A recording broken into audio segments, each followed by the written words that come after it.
Masih komunikasi agak stuck. Ya, salam hebat luar biasa, Mas Jos. Yes. Iya, maaf ada gangguan internet sebentar tadi. Saya panggil Mas Yos karena sejak puluhan tahun lalu ketemu beliau seperti itu terus. Wah, luar biasa. Saya pikir sahabat saya Yos ini saya panggil Mas Yos lebih tepat gitu karena tidak berubah mukanya. Mas juga dong kalau gitu ya. Iya, sudah lama sekali. Nah, ini mas-mas semua nih, banyak mas nih. Iya, mas-mas semua nih ceritanya. Iya, luar biasa papar dari CST Tansen tadi. Luar biasa sekali. Dan saya mengenal produk beliau ini sudah lama sekali. Sejak tahun 95 lebih ya. Udah kenal lama. Ya, mudah-mudahan pada malam ini saya akan menjelaskan dari sisi lain kenapa orang itu bisa jadi muda lagi dan bisa menjadi tua lagi dari sisi yang lain. Ya. Halo? Ya. Jelas ya? Jelas dong. Baik, saya akan share sedikit ya.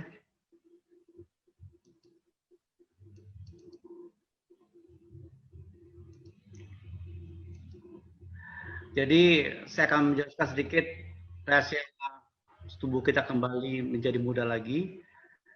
Jadi banyak pasien saya ada yang setuju dan tidak setuju masalah kembali muda lagi. Jadi dia datang ke tempat saya, dok saya nggak setuju dok kalau suami saya jadi muda lagi. Kalau saya jadi muda nggak masalah. Baik, tadi udah dijelaskan banyak oleh CSD Tansen tadi. Baik, saya akan mencoba bahwa proses penuaan ini sebenarnya selalu akan dialami oleh setiap manusia dan tidak dapat dihindari. Dan tentu saja waktu berjalan dan menyebabkan penurunan fungsi sel. Jadi saat mulai penuaan tidak sama untuk setiap orang, bisa lebih cepat, bisa lebih lambat, atau bahkan maksud saya bagaimana dia itu nanti sehat saat dia menua saja. Baik, masalah usia itu sangat relatif. Jadi orang itu bukan dihitung seberapa tua, tapi seberapa muda. Ini saya sudah buktikan bahwa beberapa kali bahwa setiap orang relatif. Dan orang yang paling tertua saya lihat itu usia 225 tahun. Dan dia sehat dan dia seusia 65 tahun. Dan saya lihat juga orang-orang yang usianya kemarin 145 masih bisa membaca tanpa menggunakan kacamata. Jadi masalah usia ini sangat berbeda setiap orang. Jadi kalau kembali usia tersebut ada usia kronologis dan usia biologis. Usia kronologis jadi usia yang sesuai dengan tanggal lahir dia, sesuai dengan tahun dia, atau sesuai dengan perhitungan kalender. Nah, di sini orang bisa mungkin tampaknya muda sebenarnya, tapi sebenarnya dalam organ tubuh itu tua. Dan banyak terjadi. Jadi orang tuh bukan seberapa tua dan seberapa muda. Saya perhatikan usia 17 tahun, tapi kalau lihat dari tubuhnya, organnya seperti umur usia 75 tahun. Nah, ini usia kronologis. Jadi berdasarkan kalender. Dan ada lagi usia biologis. Usia biologis ini sesuai dengan usia fisiologis. Jadi mengacu keadaan kesehatan tubuh manusia. Jadi usia biologis tidak selalu sama dengan usia kronologis. Bisa lebih muda, bisa lebih buruk, dan tergantung kondisi organ tubuh kita. Dan terkait dengan fungsi sistem keseluruhan dari tubuh kita juga, termasuk sistem organ kita. Baik, masalah teori penuaan banyak sekali. Tadi sudah disampaikan oleh CSD kita tentang radikal bebas dan banyak sekali tentang teori-teori tersebut. Dan tapi yang paling banyak diikuti adalah saat ini di samping teori radikal bebas ada teori telomer. Nah, siapa sih? Kita belum pernah dengar teori telomer. Telomer pertama kali dituliskan oleh Nyonya Blackburn. Nah, sebagai ilustrasi saja, telomer yang panjang itu tampak lebih muda, telomer yang pendek itu lebih tua. Nah, sekarang kita lebih pertegas lagi tentang telomer. Baik, telomer pertama kali dideklarasikan oleh Elizabeth Blackburn, dia itu seorang pemenang Nobel dari fisiologi di kedokteran tahun 2009, dan dia lahir tahun 1998 di Hobart, Tasmania, Australia. Dan dia mendapat Nobel dari penemuan bagaimana kromosom dilindungi oleh telomer dan enzim telomerase. Jadi dia selalu mengupakan tentang, selalu mendedikasikan tentang the science of cell that never get old. Bagaimana sel itu bisa tidak menjadi tua. Baik, nah dia akan menjelaskan tentang fungsi telomer dan telomerase. Penting buat kehidupan kita, penting buat orang tetap menjadi muda, tetap sehat. Dia sudah menemukan penelitian ini selama 30 tahun, dan dia melihat bahwa orang yang punya telomer panjang itu umurnya lebih panjang, lebih sehat dibanding orang yang punya telomer pendek. Baik, saya akan jelaskan tentang telomer sedikit dari sisi yang lain. Tadi tentang radikal bebas, semua adalah mengacu tentang sel. Jadi kalau kita ingin sehat, memang kita bermulai dari sel. Sel itu selalu menjadi hal yang paling penting dalam tubuh kita. Bahwa tiap hari banyak sekali sel-sel kita selalu diganti, yang mati diganti dengan yang baru. Dan kita tahu bahwa sel-sel yang rusak ini harus diganti kembalikan sesuai seperti semula. Dikembalikan sesuai dengan aslinya, jangan berubah. Nah, kebanyakan sel itu tidak sama. Nah, tidak sama. Nah, kuncinya di mana? Kuncinya ada di telomer. Dan telomer ini adalah paling penting untuk menjaga sel tetap sehat. Apa itu telomer? Nah, kalau di dalam sel tadi, bahwa kalau kita bicara masalah sel ini ada inti sel, itu namanya nukleus. Di dalam inti sel terdapat kromosom yang menjaga kode genetik kita. Artinya kalau orang tetap jadi orang, bukan jadi monyet, itu adalah genetik ya. Nah, setiap genetik tubuh manusia ada sekitar 47 kromosom, dan setiap kromosom ini diisi oleh DNA yang spesifik. Nah, di mana ke telomer? Telomer letaknya di ujung. Dia seperti tali sepatu. Nah, ujungnya ada plastik. Yang plastik ini untuk memudahkan kita memasukkan ke dalam sepatu kita. Nah, kalau itu plastik terbuka, terbelai, itu akan susah bagi kita. Dan, nah, baik, itulah telomer. Jadi telomer ini berperan penting dalam proses penuaan. Jadi dia, kalau DNA adalah cetak biru pengkode protein yang berperan penting dalam tubuh kita, tetapi telomer ini tidak mengkode protein, tidak mengkode protein apapun, tetapi walaupun dia termasuk dalam untai DNA. Dan kita tahu telomer ini berfungsi penting menjaga kestabilan genom atau kumpulan gen di setiap sel dan memastikan proses replikasi atau pembelahan itu harus sama dan sempurna. Itu fungsi telomer.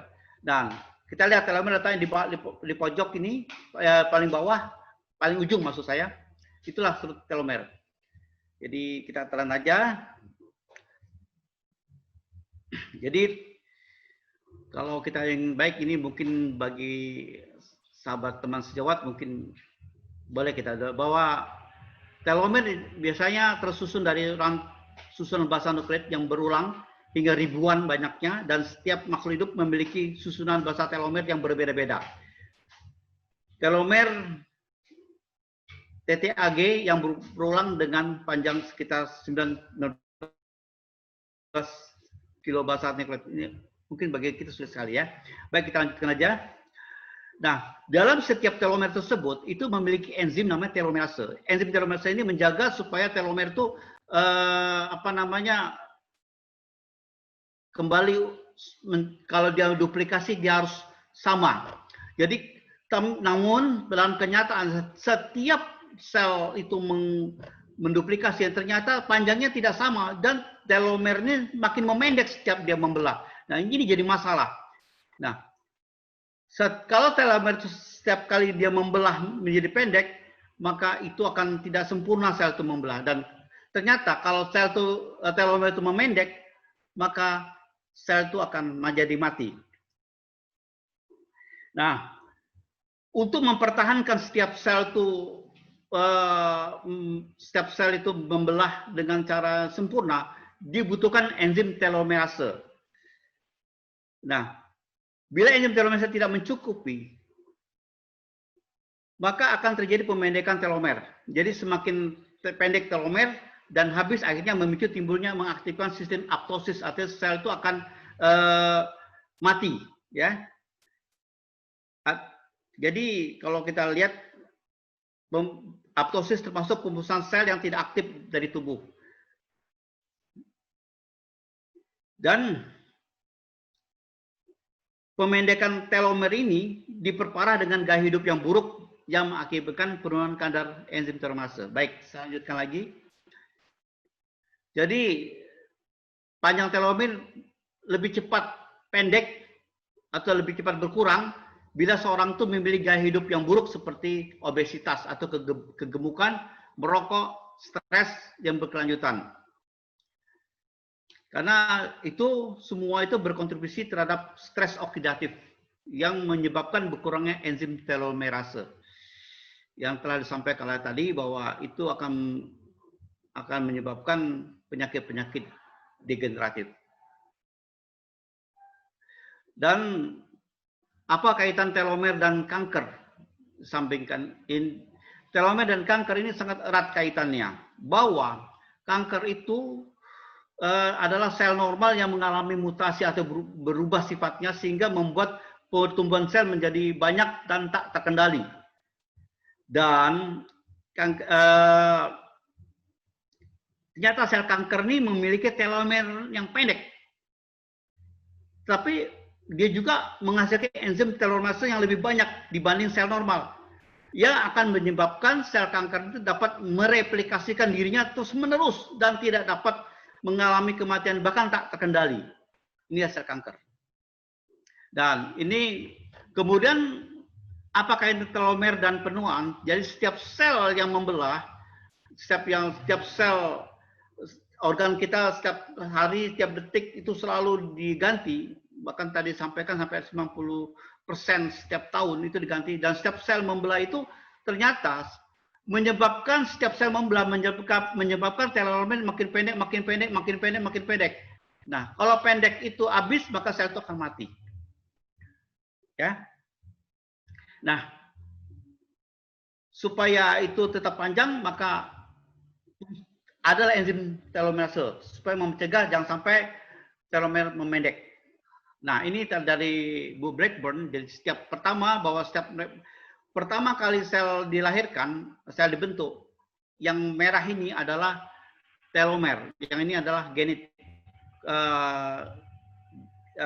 gen DNA. Setiap sel membelah, ternyata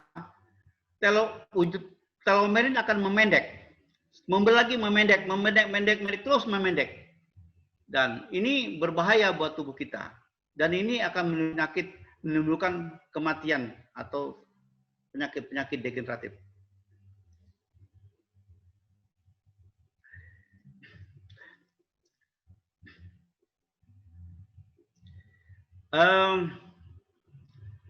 Banyak sekali penelitian-penelitian yang menghubungkan antara penuaan dan berkurangnya panjang telomer.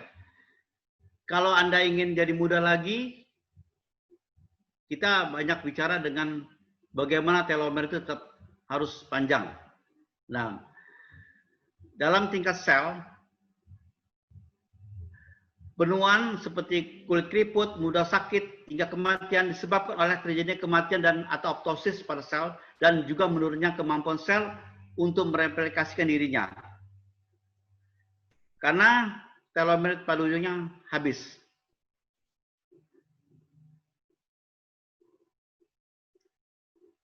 Nah, oleh penemu novel Bu Elizabeth Blackburn. Dia sudah meneliti selama 30 tahun dan sehingga dia memenangkan Nobel bahwa apa kaitan antara panjangnya telomer dengan penyakit-penyakit yang umum.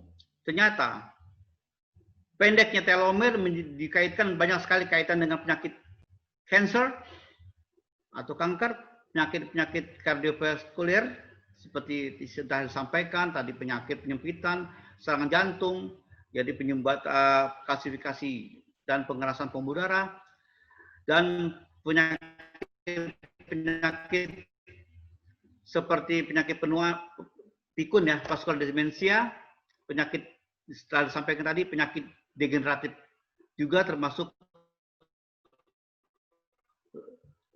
menurut atau diabetes ada salah satu juga, dan penyakit-penyakit yang kronis seperti obesitas dan insulin resisten ada kaitan dengan telomer yang pendek. Nah, ini sebagai contoh saja. Jadi penyakit darah tinggi atau hipertensi dengan panjang telomer. Jadi telomer ini akan berkurang panjangnya, akan telomer yang panjang ini dipengaruhi dari aktivitas telomerase, enzim telomerase. Nah, enzim telomerase ini akan berkurang aktivitasnya bila ada stres oksidatif dan ada inflamasi atau kronik inflamasi atau peradangan yang sudah lama, dan menyebabkan proses penuaan daripada seluler, dan ini menimbulkan penyakit hipertensi. Kita tahu bahwa hipertensi dipengaruhi oleh faktor genetik pula, dipengaruhi oleh faktor non genetik, ya seperti faktor-faktor yang bukan karena keturunan seperti faktor demografi, faktor sosial, faktor lingkungan, dan penyakit-penyakit kronik yang lain, gangguan penyakit kejiwaan, dan obat-obat anti hipertensi lain. Kunci dari awet muda kita adalah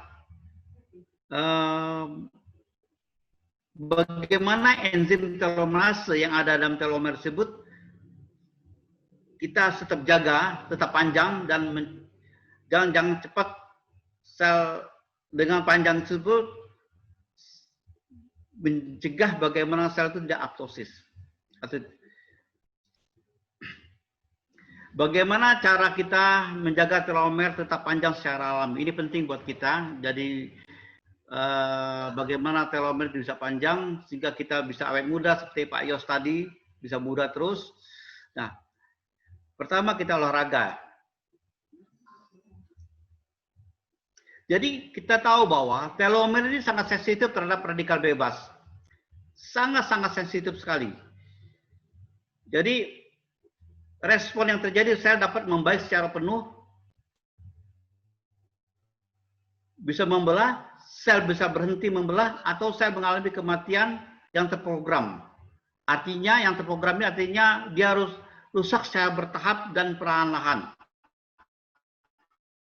Misalnya kulit wajah mulai berkeriput atau mengalami atau kehilangan daya elastisitas yang akibatnya diikuti oleh bintik-bintik atau pigmen di kulit wajah. Nah, cara memperpanjang telomer sudah sampaikan tadi, kita butuh namanya telomer diet. Jadi makanan yang yang dibutuhkan oleh kesehatan telomer sendiri. Disampaikan tadi adalah super green food, sangat baik sekali, telah diulas oleh Pak CSD kita, bahwa ini meningkatkan enzim telomerase.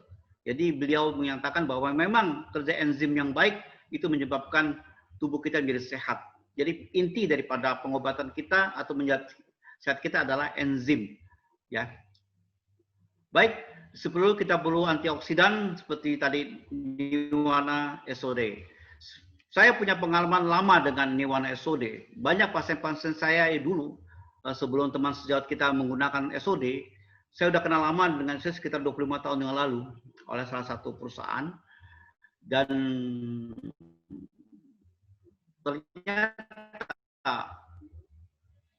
saya lihat ada pasien saya datang jam 9 malam, dok tolong saya dok, kenapa dok gini? Loh, kenapa? Karena saya divonis usia saya paling lama 2 bulan lagi. Loh, kok 2 bulan? Ya, oleh teman rumah sakit dari Bandung, salah satu rumah sakit, teman saya mengatakan, oh baiklah. Dan saya tangani, memang cara saya adalah membuang detoksifikasi dari fungsi pencernaannya melalui colon hydrotherapy. Sampai itu, setelah saya lakukan proses itu, saya lakukan pemberian di SOD.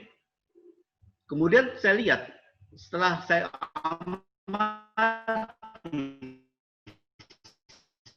sekian tahun, saya berapa bulan, ternyata dia pernah menderita suatu penyakit hepatoma, suatu kanker ganas di dalam liver. Hepatoma itu udah death sentence buat teman sejawat kita. Death sentence sangat luar biasa, sangat berbahaya.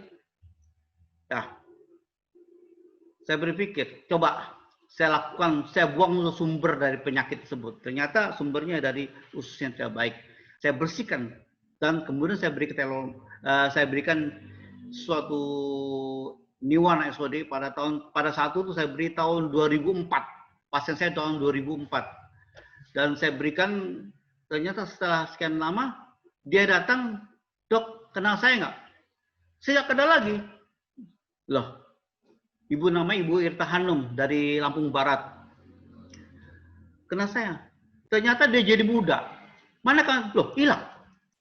Lah, penyakitnya kok yang dikatakan hebat tidak ada. Ternyata sembuh. Karena apa? Dia selalu menggunakan Niwana OSD yang saya sarankan.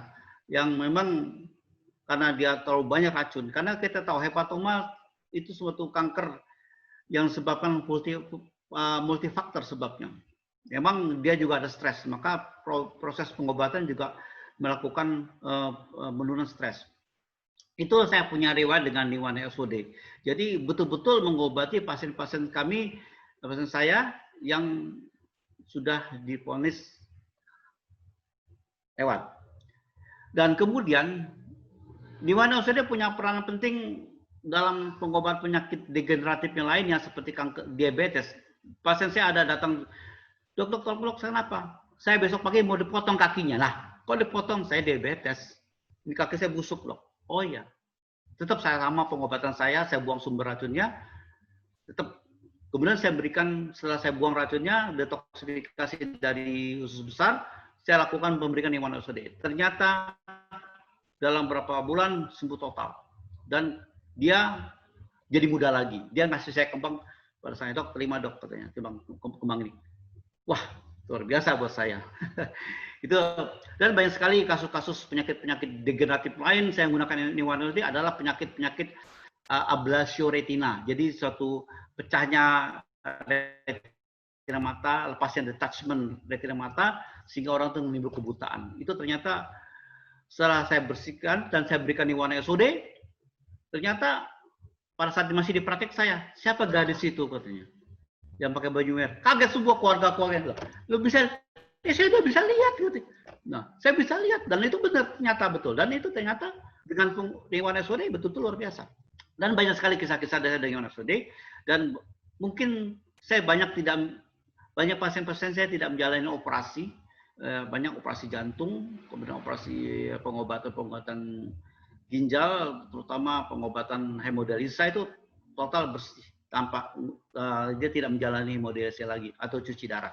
Itu banyak kali pengalaman saya. Itu pengalaman saya dengan Niwana OSD dan banyak kasus-kasus untuk kecantikan juga dan orang yang mengalami gangguan kulit itu sangat luar biasa. Itu Niwana OSD. Baik, tadi disampaikan oleh Pak pembicara kita pertama, kita harus tetap menjaga enzim pangkal tetap banyak. Ini penting buat kita. Telah disampaikan tadi oleh beliau, saya terus saja. Dan terakhir di sini adalah kita bagaimana menjaga fungsi usus besar yang baik.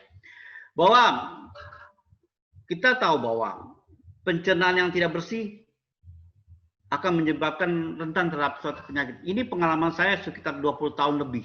Jadi saya berkecimpung dalam colon hydrotherapy, membersihkan usus besar. Ternyata kematian dan kesehatan berawal dari usus besar. Ternyata ada kaitannya kerak atau penyakit yang ada di usus besar ini ternyata berkaitan dengan penyakit degeneratif. Kenapa? Di dalam usus besar yang kotor ini terkumpul bahan-bahan beracun, ya, bahan-bahan beracun. Kita tahu itu kerak usus umurnya bisa seumur kita, bisa 10 tahun, 20 tahun, 30 tahun, 40 tahun, dan itu susah lepas dari usus kita. Ini ternyata dari sumber racun. Jadi racun terbesar justru dari dalam tubuh kita sendiri, dari usus besar. Dan ternyata usus besar kita yang kotor ini ternyata memicu timbul penyakit degeneratif. Kenapa? Setiap jam, setiap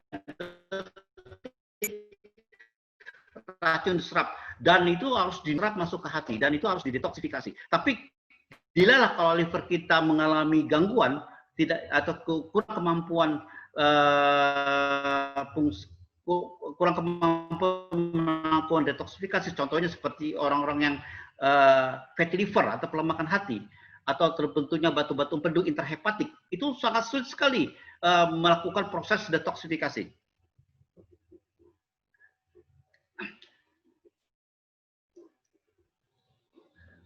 Dari pengalaman saya, jadi racun itu harusnya dinetralkan oleh hati. Ternyata racun tersebut ternyata tidak, liver kita tidak mampu menetralkan, ini jadi masalah. Jadi racun yang dalam tubuh kita yang harusnya dinetralkan, dibuang, ternyata itu tidak bisa dinetralkan, menyebabkan racun kemana-mana dalam tubuh kita. Ini pengalaman kita.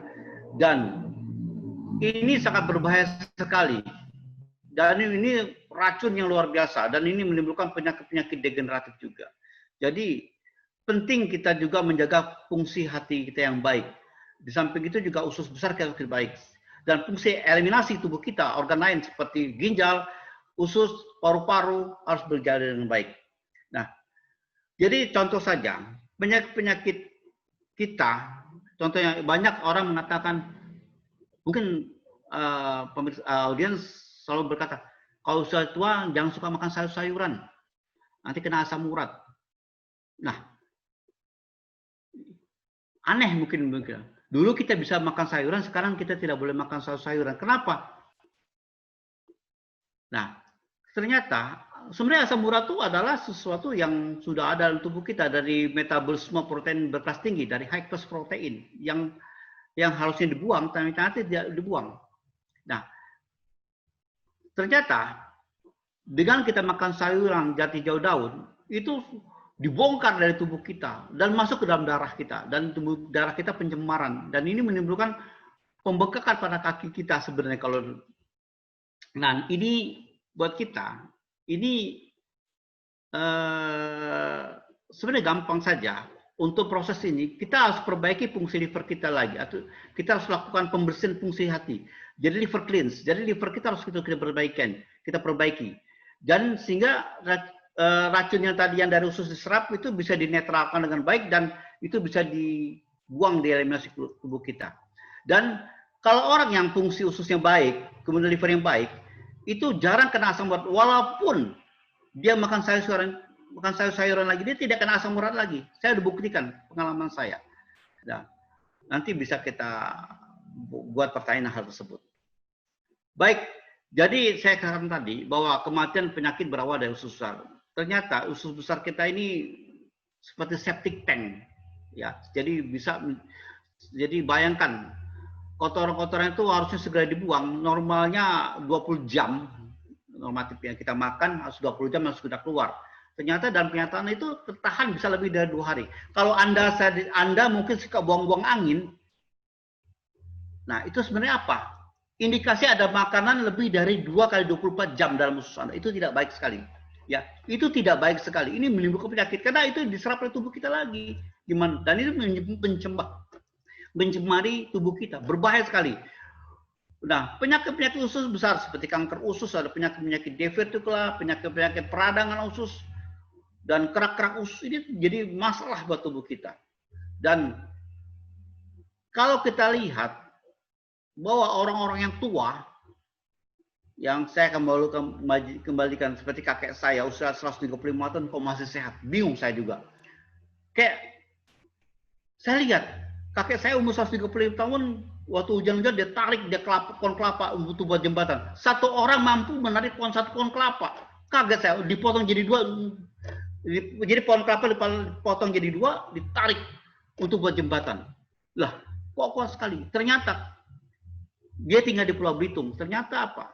Ternyata dia makannya dia jaga betul. Ternyata orang yang usia panjang dia jaga makanan. Jadi enzim dalam tubuhnya yang baik. Yang telah disampaikan pada beliau Pak Cedi Tanseng tadi. Nah, itu udah pengalaman saya lihat bahwa usia yang 225 tahun. Jadi saya lihat orang 25 tahun ternyata dia makan sangat sedikit. Ya. Dia makan sedikit, dia jaga, ternyata dia tidak punya keluhan penyakit, ternyata dia jaga makanannya bagus sehingga ususnya bagus juga. Jadi intinya di usus besar, kita harus jaga. Karena ini racun ini diserap masuk tubuh kita akan mempengaruhi sel kita dan akan mempengaruhi panjangnya telomer kita. Nah, baik kita kembali tema kita sebagai telomer tadi, bahwa telomer itu akan memanjang bila kita olahraga. Ya. Kalau kita suka berdiam diri di kamar, suka diam tidur malam-malaman, ini yang menyebabkan telomer cepat memendek. Cepat sekali memendek. Jadi beda kalau orang yang di kamar terus dengan orang yang suka aktivitas seperti ya kalau saya perhatikan kakek saya hobi nebang pohon. Kakek saya umur 135 tahun, hobi dia punya tanah 2 hektar ditanam nanas. Nah, dia kuat nyangkul. Ternyata dia tidak mau bergerak, susah kali mau diam. Ternyata orang yang banyak gerak itu usia panjang, ya. Saya perhatikan begitu. Dan sini perlu untuk memperpanjang telomer adalah tidak stres. Tentu sebagai orang yang beragama, kita ada mengalami ibadah, kemudian dia suka senyum, suka ketawa, suka bernyanyi. Ternyata dari penelitian penemu Nobel Elizabeth Blackburn, ternyata apakah yang mempercepat pendek telomer? Marah, berprasangka buruk, ya. Kalau kita suka berprasangka buruk dan suka stres, itu ternyata cepat pendek. Itu betul-betul diteliti dan itu dibukukan oleh beliau. Ternyata yang hobi beribadah, suka bernyanyi dan berpikir positif, itu telomer panjang dan ternyata usia panjang. Dan ini sangat penting bagi kita ketahui. Janganlah kita mengikuti emosi kita. Ya, sekarang banyak sekali TV mempengaruhi emosi kita. Jangan suka nonton TV yang mempengaruhi emosi kita. Sedih, macam-macam. Nah, sedih juga memperpendek telomer kita. Itu ada riset semuanya. Dan penyakit-penyakit degeneratif timbul karena kita banyak sedih. Itu tadi disampaikan itu masalah radikal bebas. Tapi inti daripada saya tadi sebenarnya sel tersebut intinya adalah bagaimana sel itu tidak apoptosis atau tidak mati dengan cara memperpanjang telomer tersebut. Dengan cara kita bahagia. Ini sudah riset. Dan ini kita lihat bahwa seorang kakek yang masih hobi bernyanyi. Ya usia lanjut di atas 80 tahun. Dan saya melihat orang di Tibet sana usia panjang, ya 90 tahun masih kuat ngangkat sayur-sayuran, 120 tahun masih kuat kungfu, luar biasa. Jadi orang itu bukan seberapa tua, tapi seberapa muda orang tersebut. Dan penting buat kita, bagaimana kita menjaga telomer tetap panjang dengan kita bahagia. Itu dari saya, dan kita lihat bahwa fungsi meditasi ini juga memperpanjang telomer. Penting buat kita meditasi. Jadi kalau telomer pendek akan pendek usia kita, tapi kalau panjang maka kita akan usia lebih panjang. Ini dari memang semua usia digaris oleh pencipta kita. Namun kita boleh berusaha untuk tersebut. Nah, ternyata meditasi sangat luar biasa. Saya perhatikan orang yang banyak meditasi itu rata-rata usia panjang-panjang sekali. Dan hebatnya orang seperti tidak pikun. Luar biasa, tidak pikun. Dan katanya penyakit Alzheimer ya, jauh dari penyakit Alzheimer. Ini penting. Dan telomer akan tetap terjaga dengan meditasi yang baik. Baik, begitu dari saya. Terima kasih. Bagaimana kita tetap menjadi muda. Terima kasih.